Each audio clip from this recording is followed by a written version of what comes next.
Mike Elko is our next head football coach, the head football coach at Texas A&M University.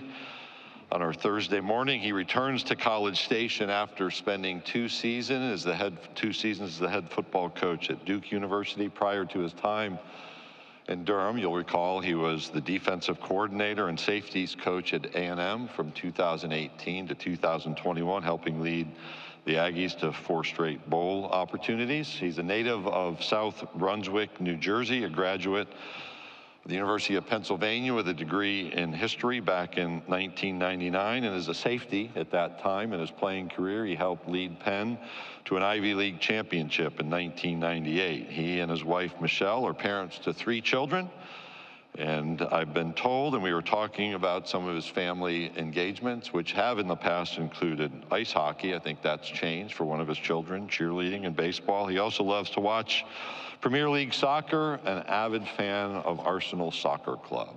So welcome to the stage, the head football coach at Texas A&M University, Mike Elko.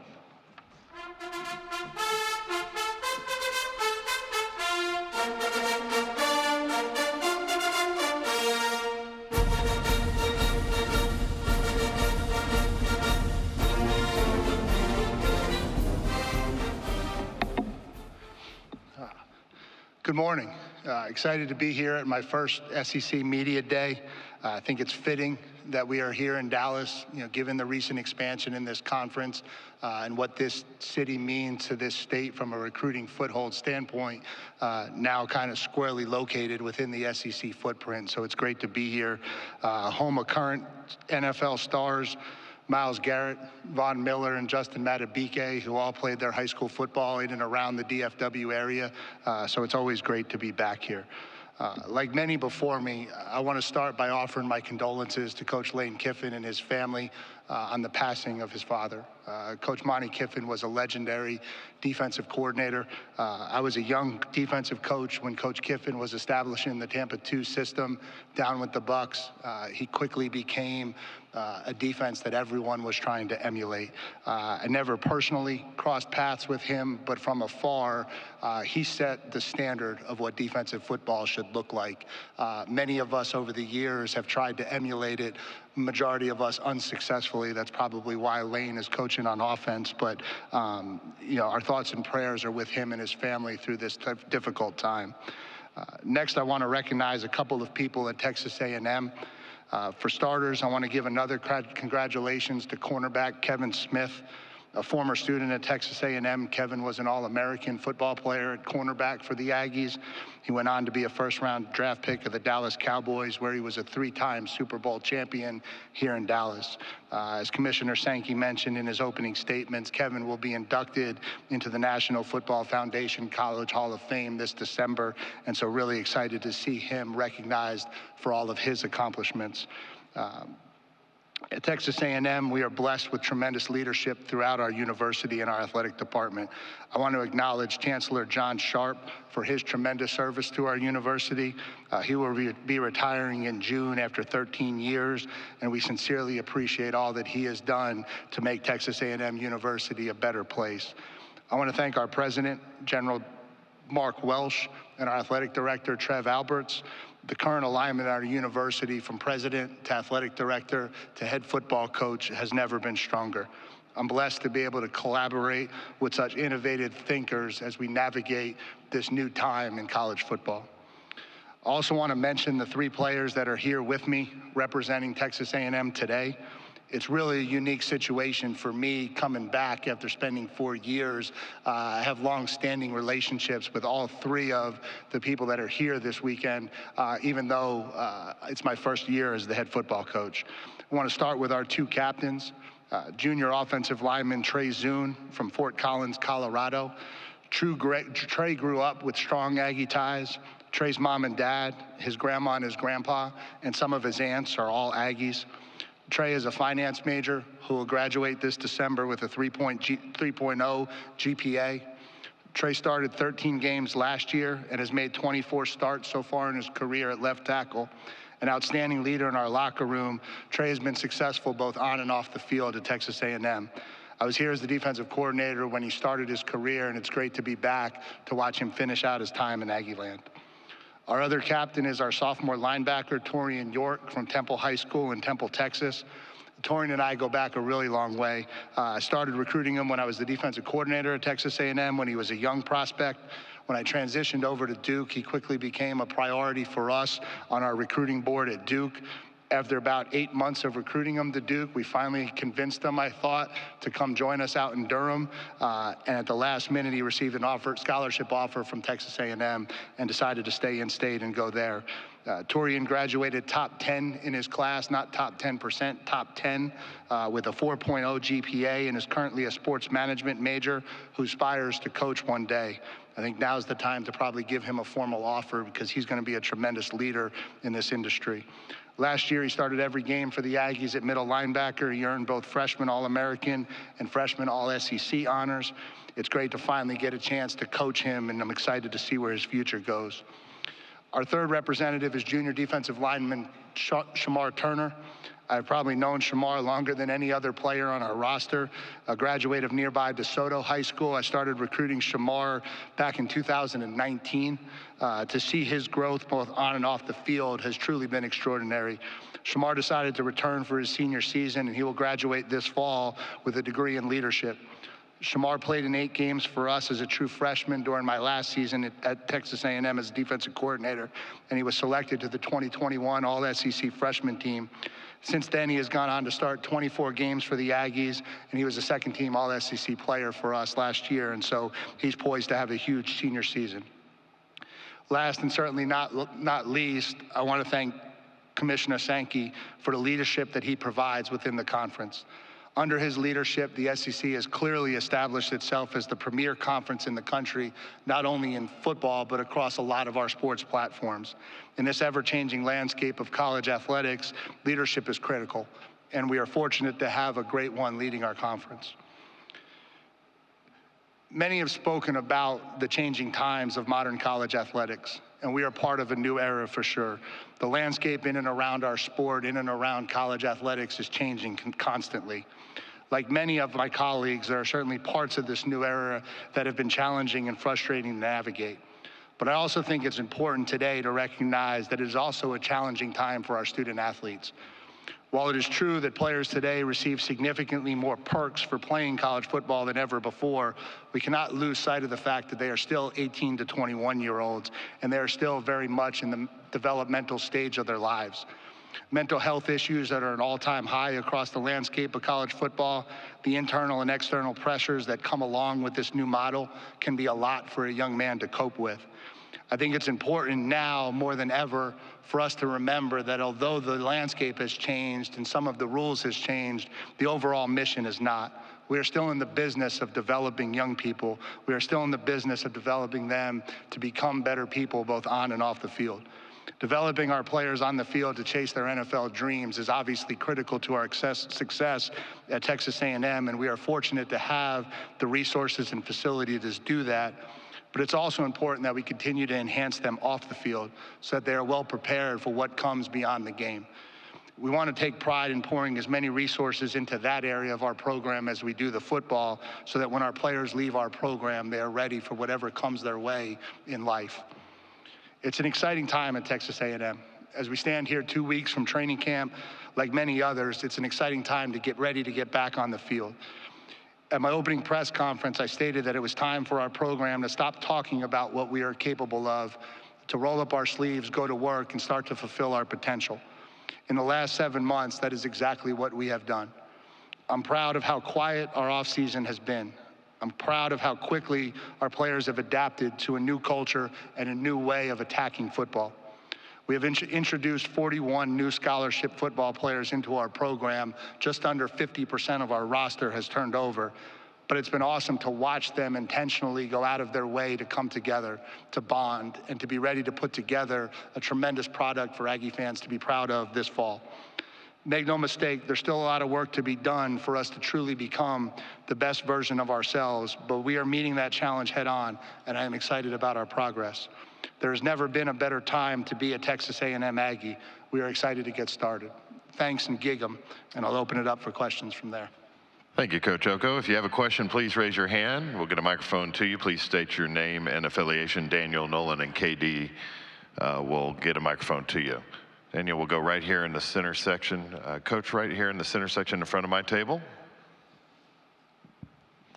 Randall Sweet, Sooners on SI.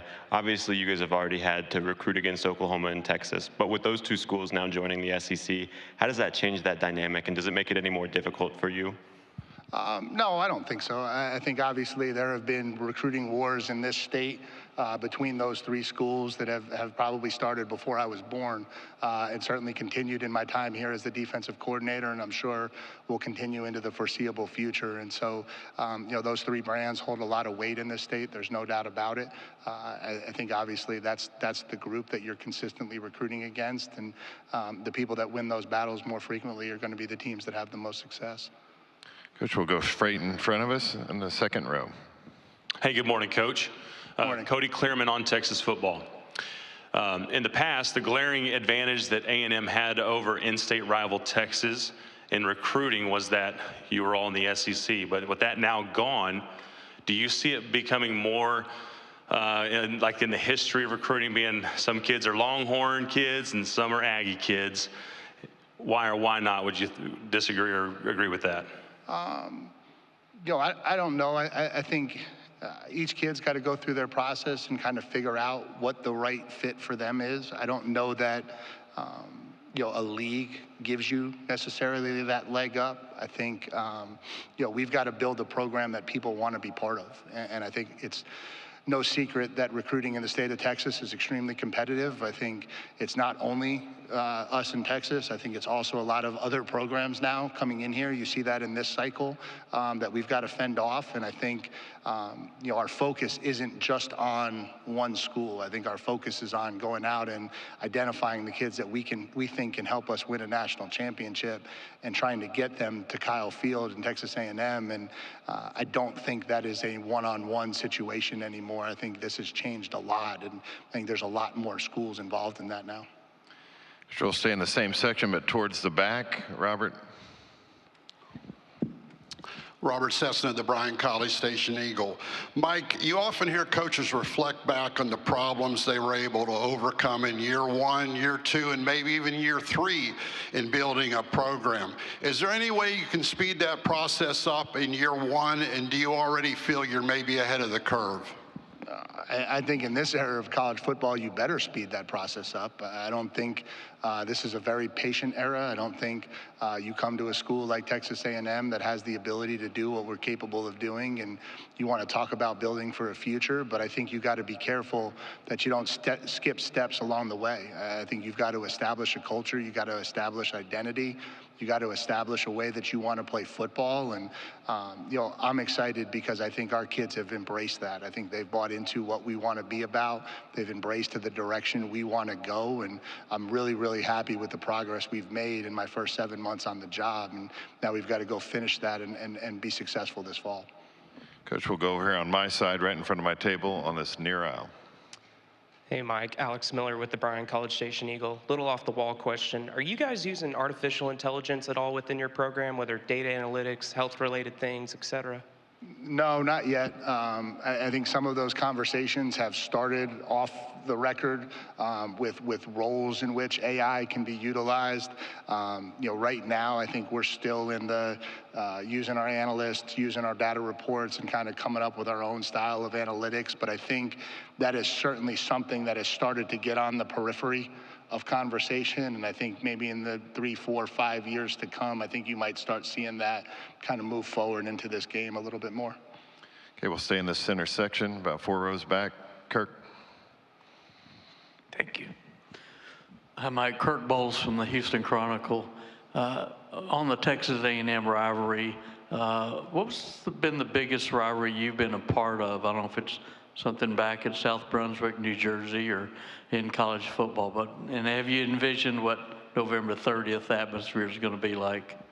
Yeah, it would be hard to equate something that happened in South Brunswick, New Jersey to this rivalry. I mean, obviously, the Duke-Carolina rivalry is a fairly big one, and being part of that the last 2 years, I think certainly gives you a taste of what it's like. I think now, I was here for 4 years, and we didn't play Texas at all.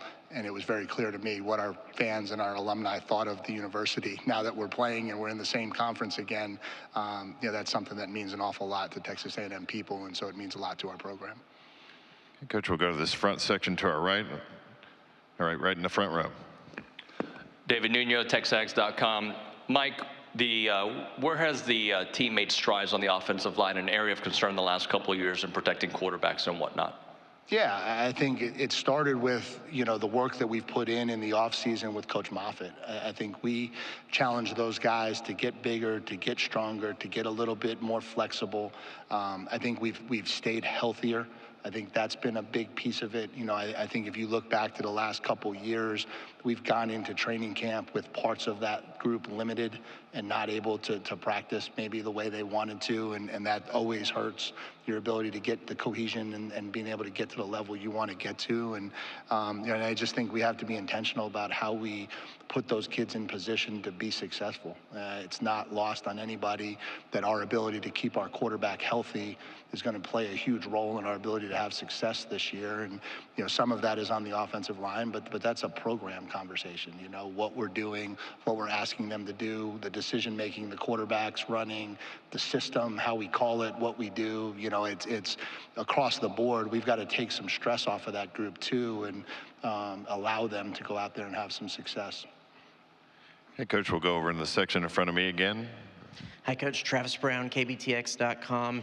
You lost some key veteran production at wide receiver last year. In a perfect world, do you see one guy separating himself to try to replace some of that production, or do you feel like you have a group that can kind of come together and replace some of that together? Yeah, I think if you look at the best offenses in this conference, it's usually not one guy. It's usually a handful of players that can threaten a defense based on matchup, based on coverage, leverage, based on who they're trying to take away. And so I think it's critical for all of our wide receivers to take the next step this offseason and come out this year and perform at a high level. I think we're excited about some of the guys that we do have returning. I think Noah Thomas has had a phenomenal offseason. I think Jade Walker has had a great offseason. We're really happy with what Muhsin Muhammad has done. Adding Cyrus Allen is going to be a huge addition for us. I think Josh Bostic is going to help us. And so I think we've got the pieces in place. We've just got to go out there and continue to develop that group so that they can kind of become what they're capable of becoming consistently. I think that's the biggest thing. Which we'll go to the section to your immediate right, Olin. Yeah, Olin Buchanan, TexAgs.com. Mike, can you talk about or tell us some of the thoughts that went into the move of Shamar Turner going from playing a lot outside on the defensive end to playing primarily inside? Yeah, I think a big piece of that was, I think that was the intention when we recruited him. We felt like that was probably his best position moving forward to the next level. And I think, for whatever reason, that just kind of didn't go all the way over the last 2 years. And so I think that was a big piece in his decision to come back, was to be able to slide inside, to play defensive tackle, to showcase his ability to do that for the NFL and to kind of enhance his ability to get into that league and get in there at maybe a higher draft status. And so I think it's a natural progression for him. I think he's a big physical kid. He's got tremendous athleticism. He's a plus pass rusher. He's a tremendous run stopper. And so I think he's going to have a phenomenal year for us this year in there. Which will go down the center aisle about halfway back. Hey, Rob Brown, SEC Sideline Sports in Memphis. The last coach that left Duke in 1990 and came to the SEC was Steve Spurrier. Worked out pretty well. Can you talk about what you learned at Duke in your years there? And you won 9 games at Duke. That's like having a great hockey team in the Everglades. That's tough to do. Most people never think it can happen. How much has that prepared you for life coming back to A&M and then bringing Texas in to compete with? You got to love the competition, I would think. Yeah, I think I've said this to a lot of people in the last 2 years. When you're an assistant coach, you think you know everything it takes to become a head coach, but until you actually go sit in that chair, you have no idea. You have no idea how much of the program you had no idea was being handled by the head coach. And so I think anytime you get in that chair, you grow. I'm extremely thankful to all of the people at Duke. Athletic Director Nina King gave me my opportunity to be a head football coach, and so I'm grateful for her and everything that she did for me there. I think we had tremendous football players in that program, maybe more so than people wanted to give us credit for, and so, a lot of that was development, but a lot of that was thanks to David Cutcliffe and the job he did before we got there. But I think being in that chair is the only way to prepare to be in that chair. And certainly now coming back into this conference, the premier conference in the country, that got even stronger this year, certainly that experience is something you want to lean on as you try to build this program to become what we want to be at Texas A&M. Coach, we'll go right down here in front to your right. John Arona, Texas Sports Network. You were in Aggieland before, you left, and you're back. What are you looking forward to most about the culture of Aggieland? Yeah, I think the biggest thing is being able to actually come out of this tunnel onto the field on game day. I think one of the things that people don't know is I spent all of my time in the press box, and so I've never actually gotten to experience Kyle Field from field level. And so, certainly saw some memorable moments, the 7 overtime win over LSU, the upset of Alabama. I think to see those from above was amazing. I can't imagine what that atmosphere actually feels like at ground level. And so I'm excited to lead our team down the tunnel for the first time against Notre Dame and hear Aggieland erupt live and in person. I think that's going to be a really special feeling. Coach, we'll go all the way back in the section straight in front of my podium, all the way back on the aisle. Coach, Luke White with the Battalion. You opened the season with Notre Dame. Do you like opening the season with an opponent of that caliber when it comes to preparing your team for what to expect the rest of the year? Yeah, I'm a football coach. I'd like to play no teams of that caliber, but I guess we have to. No, no, I think it goes both ways. I think the benefit of having a game like that in the opener is you have everyone's attention. I think our program is very much aware that we have to be firing on all cylinders the first time we run out of the tunnel. I think that's created urgency in our program that goes all the way back to January. I think when it got announced that College Game Day was coming to town, that even lit the fire even more. And so I think, when you get into those dog days of training camp where kids start to drag and get tired, it's really easy to flash up there a logo of a big opener and get their attention back really quick. And so from that perspective, it's really good.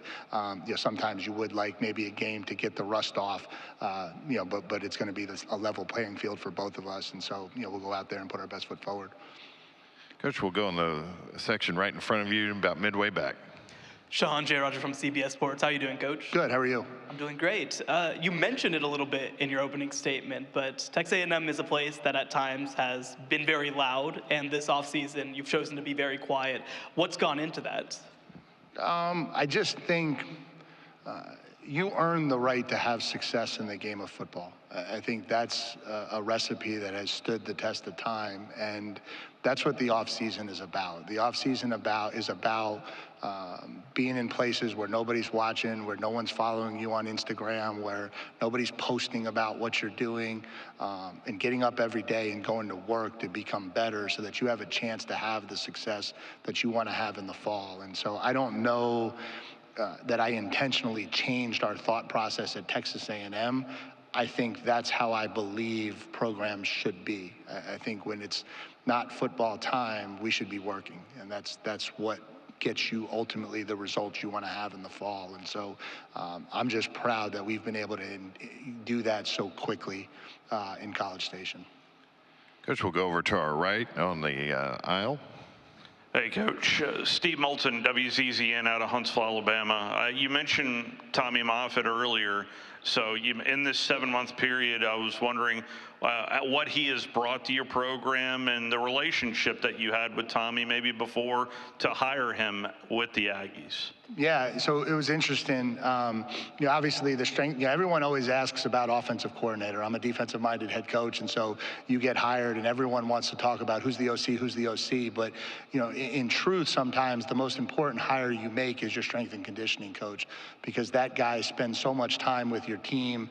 That guy establishes your toughness level. That guy establishes your culture. He establishes your discipline level. And so we took a lot of time to kind of research and make that hire. I had never met Coach Moffitt in my career. We had one of his assistants on our staff at Duke, and so I knew of him. When I dug into him and really started interviewing and talking to him, I was blown away by how modern he was. When you have a guy who's had as much success as he has and has a resume as long as he does, 3 national championships for 3 different head coaches, you anticipate maybe there being a little bit of an old school thought process, and it was the exact opposite. He's extremely well read, he's modern, he's into sports science at the highest level, he's into training our kids at maximum efficiency, and those were the things that were really important to me. And so when I identified that here was a guy that had the amount of success that he had, but had kind of modified his program over the years to change with the times, it was a no-brainer for me to try to bring him into College Station. Okay, we'll go to the back of this section, all the way to the back, section to the right. Hey, Mike. Carter Carls, Geekum 247. There seems to be a wide range of opinions with Connor Wigman. Some people are projecting him to be a first-round pick next year. Other people might rank him in the middle of the conference in terms of quarterbacks. What do you think he needs to do to hit that ceiling that people have of that first-round pick ceiling? Yeah, I think he just needs to stay focused on the day-to-day of becoming a great quarterback. I think, obviously he was playing at a high level through 6 games. Unfortunately, he had the injury in the Auburn game. 2 as a true freshman, 4 last year. He got the injury in the Auburn game, and the rehab for that was long and tiresome. And now he's back, he's healthy, he's moving around the way he wants to.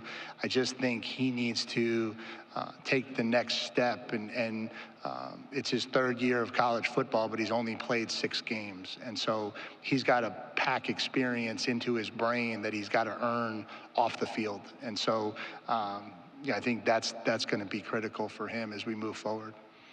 But we have time for one final question over to my left on the aisle. I'm sorry, it was the Moffitt question. It already got answered. Oh, good. All right, I think any other questions? Got one up here. We'll get to Barry.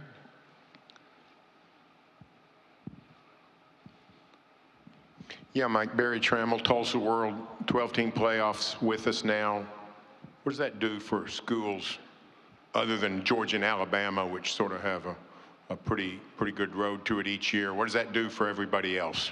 Yeah, I think spending 4 years in this conference, there were a lot of years where I felt like there were more teams deserving of being in the playoff.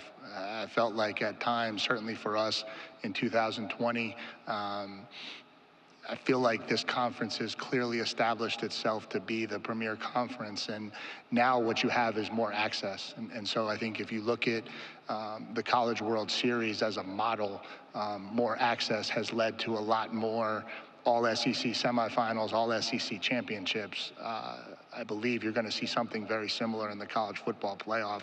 I think the more teams from this conference that get in and get to compete in meaningful games on a national scale, I think it'll only help us enhance our reputation as the premier league in the country. Coach Elko, thank you for your time this morning. Yep. Thank you, guys.